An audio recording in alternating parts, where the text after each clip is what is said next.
make video? Yeah, bro.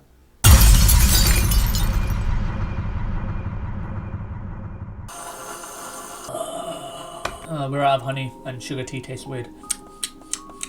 Yeah, sorry, I'm wearing a hat. It's cold in this room and I can't be bothered to brush my hair. Sorry, it's been about 2 weeks since I've uploaded anything. And that's because I have a social life and I like talking to real life people and not to the back of my phone all the time, okay?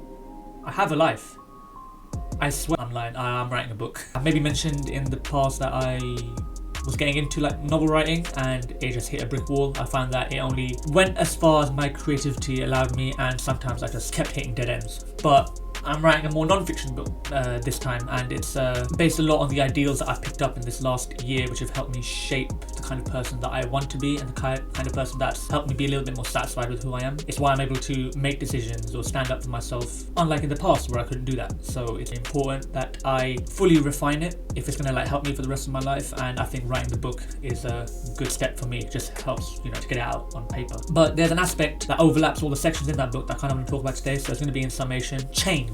It's not a new notion. Everybody has gone through change, whether it be physical, whether it be emotional, spiritual, ways that shape you to be a better person and ways that might even shape you to be a worse person. But it's all about how much we understand what causes the things that make us change into the person we go on to be, and the things that we could maybe reprogram inside our head to help ensure it's a good change every single time. Probably the biggest change that I had to go through growing up in regards to my life was going to university, because I was going to be living by myself for the first time. I was going to be making a lot of decisions by myself for the first time. Regardless of what the outcomes of those decisions are, I was going to be a different person when I came back from university, and I didn't handle it very well. First of all, my social anxiety got the better of me. I talked to maybe 5 different people the entire time I was there, or at least got to know 5 different people the entire time I was there. I was like one for each year that I was at university, with the exception of some close friends who were there for me when I needed them. I isolated myself a lot, way before pandemic was a thing, okay? Isolation didn't change my life. Lockdown didn't change my life. And then I just found I missed home. I would come back home every 3 weeks during my first year, and by the time it got to my last year, I was coming home every weekend, and that was an hour and a half journey home, hour and a half journey back. The expense was not cut down by travel passes. I paid every time because I just wanted to be home. I wanted to be around familiarity where I can kind of shield myself from the person I was turning into. But eventually it started peeking through. Every house has its issues, every person has their own issues, and when they collide, it can bring out the worst in you. And I realized that I was very down. The change I had gone through didn't bring about a person on the other end that I was proud of. It wasn't somebody who was ready to look for a job and set up the rest of their lives. It was somebody who needed help. The second change I made to my life was seeing a therapist. One of the friends I made with at university was the one that convinced me early on, like, I should do it.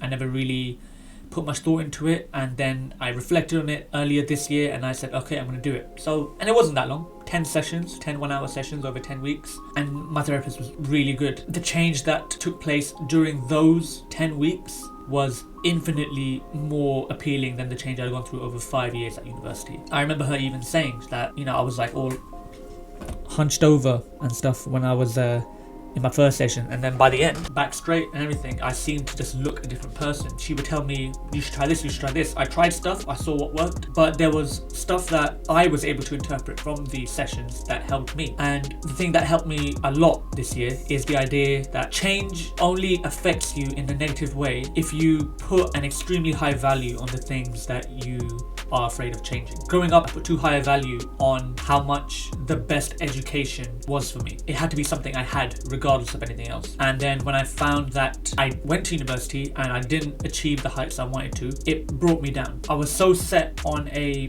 path that I wanted for my future that deviating from that path meant destruction. It didn't mean anything else other than my life is ruined. And then after going to these therapy sessions, I was able to change my mindset, and it's like a light just turned on in my head. It was such an enlightening feeling, and that is that the path of education I wanted to go didn't work out, so change the way I think, which I did, and I'm happier now for it. I realized I'm not an academic as much as I thought I was. I'm more of a creative. Have I achieved the heights of being a creative yet?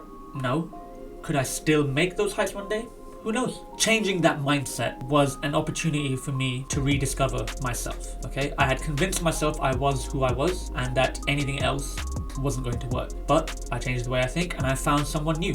And I actually like this new person a lot more than I liked the person I had become. And it was because I took the value out of what that old way of life meant for me. My old way of life held a lot of sway with close ones, with friends and family. And I was worried that changing my lifestyle, the way I think, what I wanted to be, who I wanted to be, would make them not like me as much or not see me the same way. And I put value in that. I invested heavily in that. So I had to convince myself that it didn't need the value I was putting in. And I did, and I'm happier now. Now, it can be interpreted not in the best way. It could be seen as like, apathy, like, oh, I don't care about anything else. I just care about me. And I can see why some people would say that. You do need to have less of a inclination to the whims of other people. You can still care for those people. You can, even if you might not get the same kind of care back, you can't help those people until you've helped yourself. If you haven't figured out how to help yourself, if you can't be the best version of yourself, how can you expect to give the best version of your help to other people? The healthiest version of you is the only thing that can help other people. This broken down version of you is no good to anyone. There's not a lot in my life now that controls how happy I am. The things in your life will keep changing. If it keeps changing and evolving and you get attached to just one frame of that time span, you're going to be losing. You need to learn to change with the times, adapt with the times. What would have worked for you 20 years ago isn't going to work for you 20 years from now. It's not working. It might not be working today. Keep changing as well. Keep changing and making yourself